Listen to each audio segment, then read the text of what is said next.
मी doctor Sachin Jhambare. आता आपण वास्तुशास्त्र बघत असताना की वास्तुशास्त्रामध्ये बेड कसा असावा आणि कुठे असावा.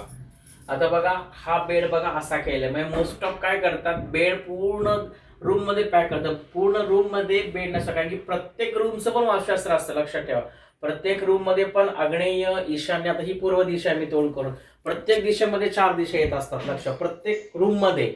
मग प्रत्येक रूम मधला आपण ब्रह्म मध्ये धरावा लागतो. जरी आपण पूर्ण वास्तूचा ब्रह्म मध्ये धरला तरी प्रत्येक रूम मध्ये पण ब्रह्म मध्ये धरावा लागतो. बेड नेहमी कधी, आता बघा हा बरोबर अर्धा बेड आहे, हे अर्ध भाग रिकामा आहे, मग असं बेड असावा. बेड पूर्ण हितपर्यंत असं नाही की जसं ब्रह्म मध्ये त्या रूमचा झाकलं जाईल, असं बेड कधी नसावा.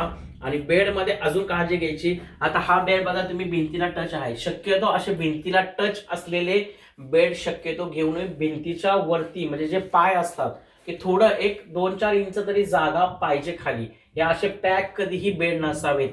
आणि अजून एक काळजी तुम्हाला घ्यायची आहे की बरेच जणांना खूप म्हणजे आपल्या लेडीजला वगैरे सवय असते काय काय वस्तू टाकायच्या बेडमध्ये, काय बेडमध्ये खाली जागा असते, तर बेडमध्ये म्हणजे आपण जे झोपतो त्याच्या खाली बेडमध्ये फक्त हंतरुण म्हणजे आपण झोपतो म्हणजे ब्लँकेट, चादर्स ह्याच वस्तू असतात. त्याच्या व्यतिरिक्त दुसरं काही बेडमध्ये ठेवू नये.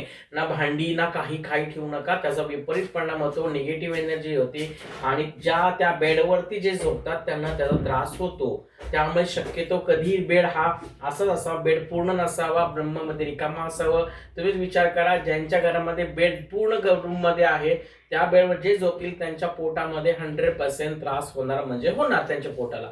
म्हणून शक्यतो बेड हे असे असावेत. झोपताना आपले पाय नेहमी उत्तरेकडे पाहिजे पाय, आणि आपले जे पाय आहे ते दक्षिणेकडे पाहिजे. म्हणजे आपलं डोकं एक तर दक्षिणेला, आपलं डोकं पूर्वेला असं पाहिजे. अशा प्रकारे सगळ्यांनी बेडची काळजी घ्या. धन्यवाद.